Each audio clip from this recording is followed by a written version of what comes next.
Assalamualaikum warahmatullahi wabarakatuh. Bismillahirrahmanirrahim. Alhamdulillahirabbil alamin wa bihi nasta'in ala umuri dunya waddin. Wassalatu wassalamu ala asyrafil anbiya'i wal mursalin sayyidina Muhammadin wa ala alihi wa sahbihi ajmain, amma ba'du. Apa kabar teman-teman Ananda kelas 5? Insyaallah pada video pembelajaran kali ini Bapak akan menyampaikan materi pelajaran akidah akhlak semester kedua, yang mana pada semester kedua ini kita akan belajar tentang kalimat thayyibah, asmaul husna, adab islami kepada tetangga, akhlak tercela 1 dan akhlak tercela 2. Jadi ada berapa bab? Ada 5 bab yang akan kita pelajari di semester kedua ini. Mutiara hikmah, sebaik-baik manusia adalah yang paling baik akhlaknya. Mutiara hikmah ini adalah tujuan, di antara tujuan daripada belajar akidah akhlak. Karena hadis Rasul mengatakan sebaik-baik manusia adalah yang paling baik akhlaknya. Maksud dan tujuan Ananda sekalian belajar akidah akhlak agar Ananda akhlaknya baik, ya, yang kurang baik menjadi baik, ya, yang asalnya suka membentak, melawan orang tua menjadi lemah lembut, ya, nurut kepada orang tua, taat kepada orang tua. Begitu teman-teman. Juga selain itu teman-teman selain baik juga mempunyai keimanan yang baik dan benar kepada Allah Subhanahu wa taala. Teman-teman bisa mengenal Allah Subhanahu wa taala dengan lebih baik dengan belajar akidah akhlak. Itu di antara tujuan belajar akidah akhlak. Nah, kita akan belajar yang pertama atau yang kita masuk ke pelajaran ke-7, kita akan belajar tentang kalimat thayyibah tarji. Kalimat thayyibah itu adalah ucapan yang baik. Lafal kalimat tarji. Nah, lafal kalimat tarji itu innalillahi wa inna ilaihi raji'un.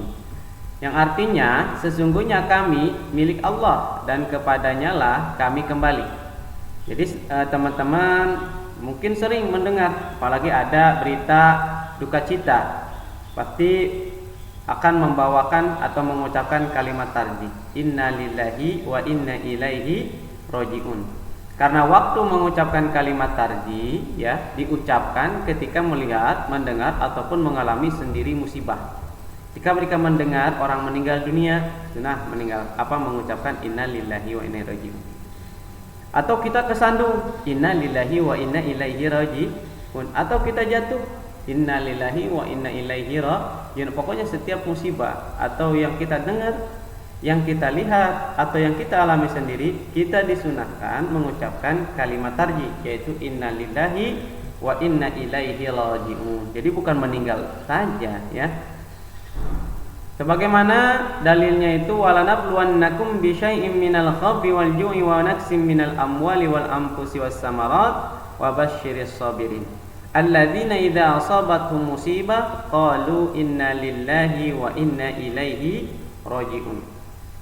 Allah Subhanahu wa taala pasti akan memberikan ujian kepada kita semua, baik dengan ketakutan, kelaparan, kurang harta, ya, atau kehilangan harta benda, kehilangan nyawa, bahkan buah-buahan, petani panennya gagal, dimakan hama, ya, itu. Maka kata Allah, berilah kabar gembira bagi orang-orang yang sabar. Yang mana orang sabar itu qalu innalillahi wa inna ilaihi raji'un, yaitu orang yang mengucapkan innalillahi wa inna ilaihi raji'un. Ya, artinya tadi sesungguhnya kami milik Allah dan kepadanya lah kami kembali. Jadi bukan hanya diucapkan, tapi harus mengetahui maksudnya, ya. Ketika kita terkena musibah, ya semuanya milik Allah.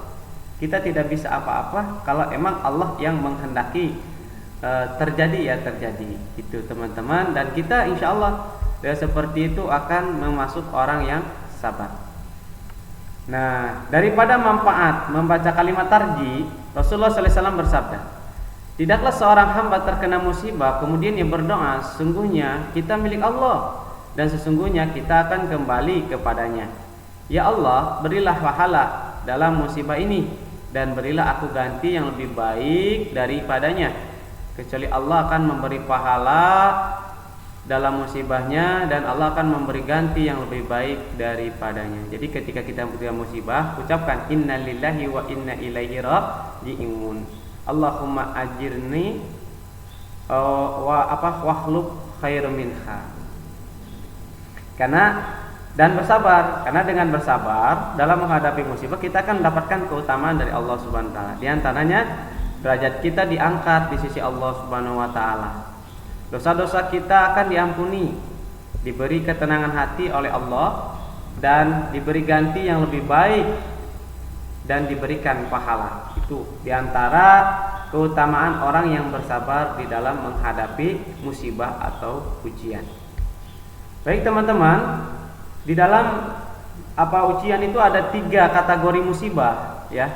Yang pertama itu sebagai cobaan. Ya, ketika terjadi musibah kepada kita, cobaan kepada kita itu bisa musibah itu sebagai cobaan, yaitu diberikan kepada seorang yang untuk menguji kualitas keimanannya. Kalau kita sering beribadah kepada Allah, kita beriman, tidak suka bermaksiat, ketika kita dapat musibah itu merupakan ujian dari Allah atau cobaan dari Allah Subhanahu wa taala untuk menguji keimanan kita kepadanya. Yang kedua sebagai teguran, yaitu diberikan kepada orang yang beriman yang melakukan kesalahan. Ketika kita mengaku orang beriman tapi kita senantiasa melakukan kesalahan atau bermaksiat kepada Allah, dan ketika itu Allah memberikan musibah kepada kita, itu bisa berarti teguran kepada kita dari Allah Subhanahu wa taala untuk mengingatkan kita agar kita kembali kepada Allah. Dan yang ketiga sebagai azab, naudzubillah. Ya, jangan sampai musibah itu sebagai azab bagi kita, yaitu diberikan kepada orang yang selalu bermaksiat kepada Allah Subhanahu wa taala. Nah, kalau kita selalu bermaksiat, nah ketika terjadi musibah atau tsunami apa saja bentuknya dan kampung itu ternyata suka bermaksiat, berarti itu adalah azab dari Allah Subhanahu wa taala kepada kaum tersebut atau kepada diri kita. Nauzubillahi min dzalik. Baik teman-teman, mungkin ini saja video pembelajaran kali ini. Mudah-mudahan ada manfaatnya dan mudah-mudahan teman-teman senantiasa menjaga kebersihan, kesehatan, biasakan mencuci tangan dan kita berdoa kepada Allah mudah-mudahan wabah virus corona ini cepat diangkat oleh Allah Subhanahu wa taala dan mudah-mudahan kita diberikan perlindungan oleh Allah Subhanahu wa taala dan termasuk orang-orang yang sabar di dalam menghadapi musibah, terutama musibah virus corona. Ini udah lama, mudah-mudahan kita diberikan kesabaran oleh Allah Subhanahu wa taala dengan senantiasa seraya berusaha yaitu menjaga kesehatan. Baik teman-teman, untuk tugasnya silakan teman-teman lapalkan dan hafalkan arti daripada kalimat tarji, lafalnya innalillahi wa inna ilaihi raji'un dan juga terjemahannya. Sekian, wabillahi taufiq wal hidayah. Wassalamualaikum warahmatullahi wabarakatuh.